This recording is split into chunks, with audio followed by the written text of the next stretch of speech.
Hey guys, Kelsey here. Welcome back to my channel. So last 48 hours has been pretty crazy, am I right? I mean, there's lots of drama going on within the fandom right now. I don't even know if I should say happy Thursday or not. There's a lot of things that I've been thinking about lately within the fandom, what's been going on the past 48 hours with all this drama and this craziness. And it's been a week since we got the letter conversation. I mean, there really wasn't a conversation at all, in my opinion. I think it was just more so a confession. And it wasn't the confession that none of us were expecting. I know I sit right there, being on that, you know, Stabler being drugged and him confessing to Olivia basically that Kathy, before she died, wrote this letter to help Elliot and Olivia, come together once they saw each other after so much time. That I just was not expecting at all. I'm actually going to call this the Great Letter Divide of 2021 because it is just that. It all started with this letter. This past week. It just honestly has gotten blown so out of proportion, starting with the letter. A lot of people had mixed feelings about the letter. Some didn't like it, some did like it. I'm actually, I was too much in shock to even realize whether I liked it or didn't like it. The only part of the letter I did like was when Elliot told Olivia, "It will always be you and I." And I teared up when I heard that line because it was just so beautiful and so poetic. Olivia quoting the letter basically to Elliot back and forth. Like, how many times has she read that letter, right? I mean, that's pretty, I wouldn't say obsessive, but she knows that letter by heart and she's read it so many times. And now I'm wondering, when she went over to his apartment building that night at the end of the first episode of OC, was that really what she was going to discuss with him? That particular part of the letter? He said, or Kathy said, Elliot didn't really put much effort into writing that letter. It was all Kathy, except for him slipping that last line in before he sealed the envelope. Just really, it shocked me, it irked me, because I'm an EO shipper through and through. I never had a problem with Kathy to begin with. I mean, you did see, if you look in episodes past, that Kathy, she did have a problem with Olivia and Elliot, being partners, being as close as they were. They almost got divorced, but, one night of temptation, she got pregnant with Eli, and then, the rest is history. They got back together. I don't want to hate Kathy. I really don't want to hate Kathy. I know a lot of people do, and that's going to be more in the fandom drama topic of conversation in a little bit. It just shocked me that Eileen would have chosen to go this way with the letter. I mean, there's so many possibilities they could have gone with the letter. We all thought it was going to be this romantic confession of outpouring love that he's had for her for all this time, which it kind of was, but it wasn't. They weren't really his words. It was all Kathy's words, except for Elliot, like I said, slipping that last line in, it will always be you and I. And you can see the shock on Olivia's face when he did say that, because then she knew that was the only true line that was from him, and the other parts of the letter were not him. I know Chris did say in the 92nd Street Y panel that we're going to only get parts of the letter. I don't know if we're going to get the whole thing or not.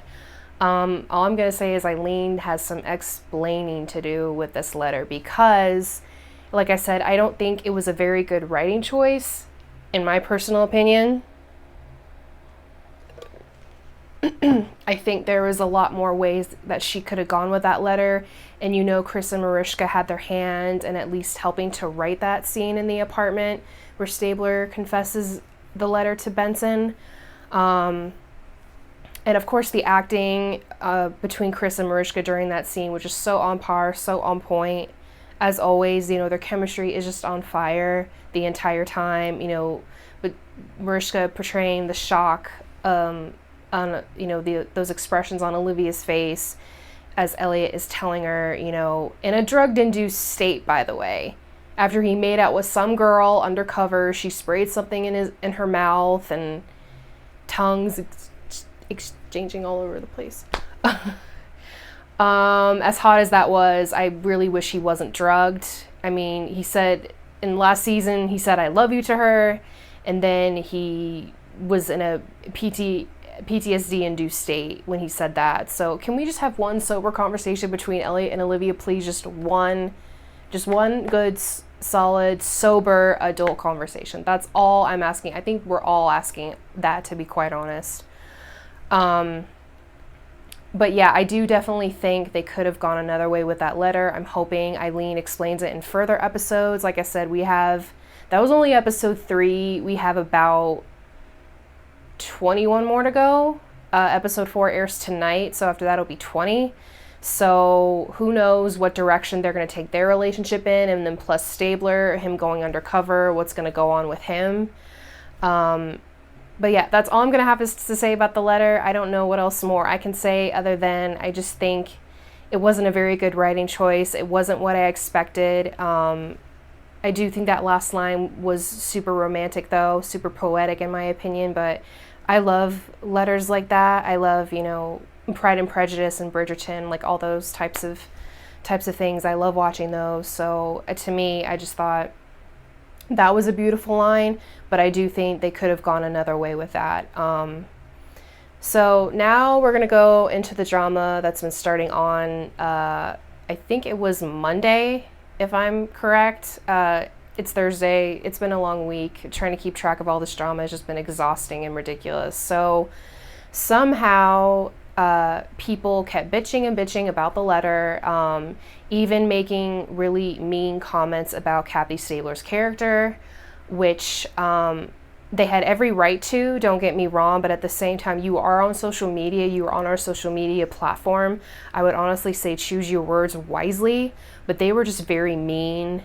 Some of them, I think, kind of crossed the line, in my opinion, saying, "Oh, Kathy, I'm glad you're dead. Kathy, you know, I'm glad you should go to hell." Like all these different comments. And like I said, I'm a shipper through and through of Elliot and Olivia. I did not have a problem with Kathy. I did not want to hate her. I didn't at first. And now my feelings are kind of in the hate category. But like I said, I'm hoping Eileen will explore that further and further as the, you know, episodes continue. I'm hoping. So somehow Isabel Gillies, who played Kathy Stabler on the show on and off for 12 years, somehow she got wind of this. And of course, I'm not really surprised that she did. But it's just it was just all so weird, because the next thing you know, she's saying in this, you know, blog about how she took it personally. You know, she played Kathy for 12 years and, you know, she doesn't really pay attention to Law and Order. She didn't really care what was in the letter or not, you know, which means that, you know, they didn't involve her in the writing process. And I kind of, you know, I don't think they should have. I mean, she's not in the show anymore. Why involve her in the writing process with the letter scene and the apartment scene? Eileen, I don't think expected the letter plot point to take off like it did, but because the fans are just so, you know, they want Elliot and Olivia to get together so bad, I am included, you know, in that category. You know, it was just a lot to take in. But like I said, I'm hoping Eileen explores that further into more episodes. Maybe they'll explore into Kathy's character more. I don't know what Eileen has in store for the rest of the season, even this 8-episode arc that she's doing, the first one. So Isabel wrote on a blog about how she took it personally. You know, she saw all these mean comments about her character Kathy, and she took it really personally. And it got to the point where she was crying and calling her husband. And then somehow she called Mariska, and Mariska even told her, don't take it personally. Her and Mariska are friends in real life. And then, of course, Warren Leight had to stick his ass in there and just, you know, to give his 2 cents in. I don't even remember what he said, to be quite honest, and I really don't care. Warren, you know, he he's very toxic. He's the most toxic human being I've ever come across on social media in my entire life. I'm not new to the fandom, I would say. I mean, I'm going deep into the fandom, didn't really start until Chris came back. I was a really avid watcher, when SVU had their marathons on. And then, I became even more of a fan, of course, when Elliot and Olivia, the will they, won't they started happening. And then, finding out that there are other shippers like me out there who want them to get together so badly. I just didn't expect it to take off in that way. And I'm talking about what Isabel said. I think it was really blown out of proportion, this whole situation. Of course, Warren had to get involved, and like I said, he's just the most toxic human being I've ever come across on social media, because he's the one that's blocking people for no reason, just for his own personal gain. He's even blocking people who he doesn't even freaking interact with. Like, are you kidding me? You're gonna put in your 2 cents on what Isabel said, and we need to be kind, we need to be more respectful. Well, guess what, sir? You're not kind, you're not respectful at the least bit. You never have been, nor will you ever be. You're blocking people for your own personal gain. You're blocking people who you don't even interact with, who don't even choose to interact with you, and yet you still block them. Why? Because Kate told you to? Sorry guys, I'm gonna warn you right now, I'm gonna rant and vent at the same time, because this just makes me really sad that the fandom has gone this far. There are people tonight who are starting a hashtag called #SVU silenced me. They even created a Twitter page on that. If you're interested in that, go on Twitter, search for #SVU silenced me. There's a whole hashtag, there's a whole page on it. I was listening to a Twitter space last night. One of the girls commented on saying that she felt that Isabel was the part of the problem. I don't think that's true. I think that's total bullshit.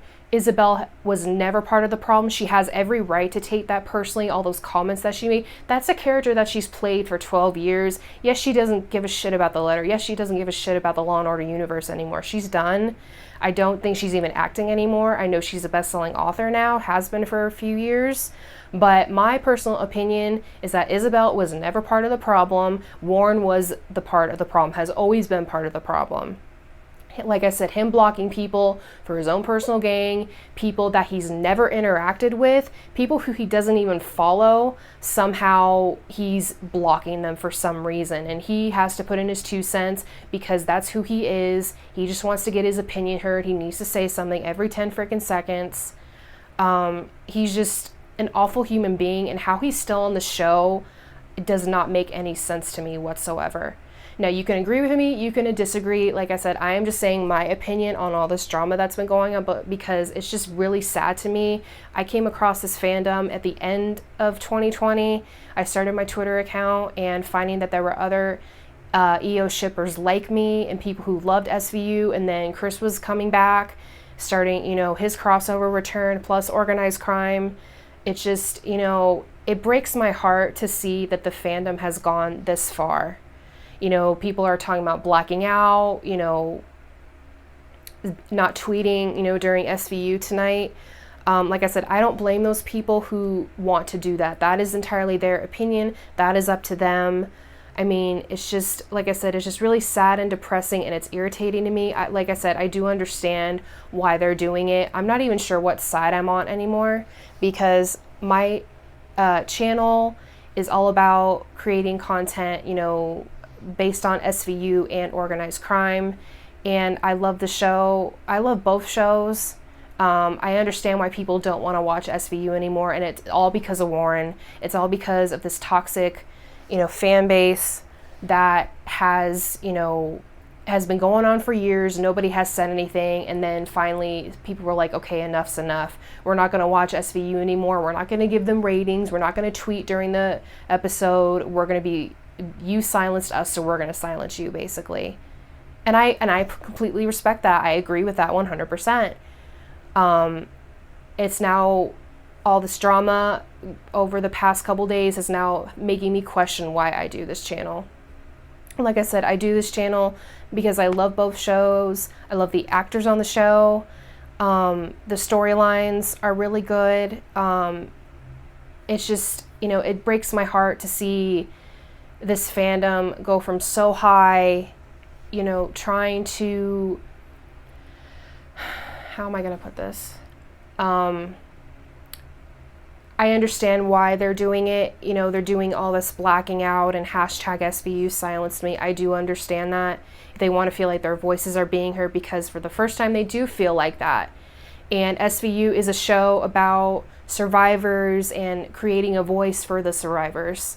And when some viewers are rape survivors, child abuse survivors, some just like it, for the storylines, for the cases, because of Mariska. I was attracted to the show because of Mariska's character, Olivia Benson. She fights for truth. She fights for justice. And people are even bringing Mariska into the mix, which I don't think is right either. I don't know what Mariska can and cannot say. She is an executive producer. Yes, she's been on the show for 23 years. Maybe Warren's telling her to keep her mouth shut. We don't know. And I quite frankly don't like that we're bringing Mariska into this. She said... she sent a tweet to Isabel saying she I love you, I support you 100%. Even Chris said something, and people were kind of pissed at Chris. Like, he's not on SVU anymore. He's on Organized Crime. I don't think he wants to be involved in the drama. I don't think Mariska wants to be involved in the drama. It's just all, it's just all very sad, and there's just so much hate and so much negativity in the world already. And then, the fandom, this is my escape for me. So for me to be, scrolling on Twitter and seeing all these negative comments, it's just really bringing me down. Like I said, I don't know. I applaud their efforts, for wanting to do something finally, but at the same time, I don't know if it's going to get any better with all this blacking out, and doing these hashtags, hashtag SVU silenced me, the page and the hashtag. And, them not watching SVU anymore, basically boycotting SVU. I don't know if it's going to get any better. I think it's going to get worse before it gets any better. And I'm hoping, people at the top, like Dick Wolf and NBC, they need to wake up, because Warren Leight is a very toxic human being.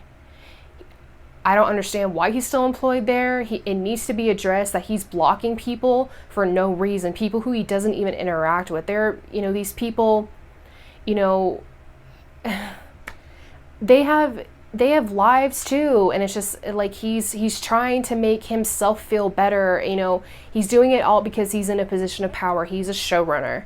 Mariska, she's an executive producer, and she's been on the show for 23 years, and I'm sure she has to have a say in something, but the fact that she's keeping silent is really bothering people, and it kind of bothers me a little bit too. But there's nothing more we can do except just hope that this all goes to the top, like Dick Wolf and NBC and Wolf Entertainment. That, this kind of behavior that your showrunner is blocking people who love the show. Some make passive-aggressive comments at Warren, and then some people, they love the show. It's not even a negative comment, just a positive comment. He'll still block them. I don't think that's right. I don't think that's fair. That's toxic. I keep saying toxic over and over again, but it's true. It is a toxic, very, very toxic. I don't think it's right. What he's doing, what he has been doing, I don't know how long he's been blocking people. Maybe he's been blocking people for a lot of years now, but it needs to be addressed. It needs to stop.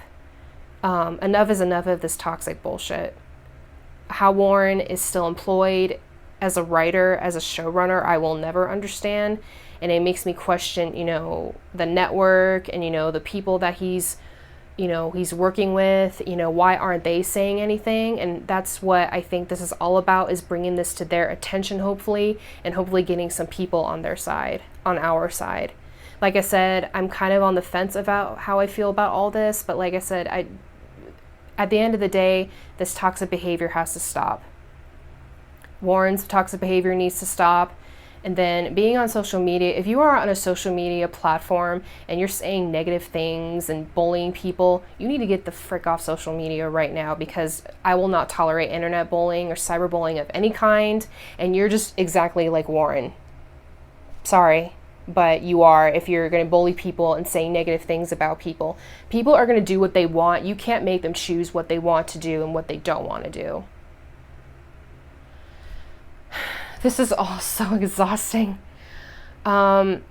I, however, am going to watch SVU and Organized Crime live tonight. I will not be tweeting, but I will be watching live regardless of what happens. I'm just in it for the ride, especially between the relationship of Olivia and Elliot, what they're going to do. I remember Dick Wolf saying something, I think it was yesterday, about how it's about the anticipation, it's about the chase. They've been together for 23 years, not even a couple yet, and you still wanted to have them chase each other? What are they going to get together in a friggin' retirement home when they're in their 80s? That's going to be the series finale of SVU. They're going to kiss in a retirement home happily ever after at the end. I don't want that. Nobody wants that. And I think if you're going to keep dragging it out, you're really going to lose viewers at this point. I don't think that's right. I don't think that's fair. I think you're just trying to piss a lot of people off if you're going to choose to do that. So anyways, those are my thoughts. I could talk about an hour for this, but I don't want to keep talking too long. Comment below, let me know what you think about all this fandom drama going on with Warren and with Isabel and with, with everything going on. If you comment below if you're going to keep watching SVU and OC, if you're going to be doing the blackout tonight. As always, guys, like and subscribe to my channel. Follow me on Twitter. My name is @KelseySVUOC. SVUOC is one word, all caps. If you want to, you can DM me if you want to create a safe space for you guys. That's why I love this channel too. I'm more comfortable talking in front of the camera right now as opposed to being in a Twitter space, because to me I feel like my voice wouldn't be heard in a Twitter space. My voice would be heard on another platform. So that's also why I love to do this. And if you guys have any problems or any questions, you can DM me, you can comment on my channel too. So thank you guys for listening. I know I apologize it was really long, but thank you guys for listening, and always like and subscribe to my channel, and always be kind to everybody, please. No matter who you are and where you are, if you're on social media or not, we should always be kind and respectful to each other. Mariska says that all the time. Thank you guys for watching. Have a good day, guys, and I will see you guys in the next video. Bye, guys.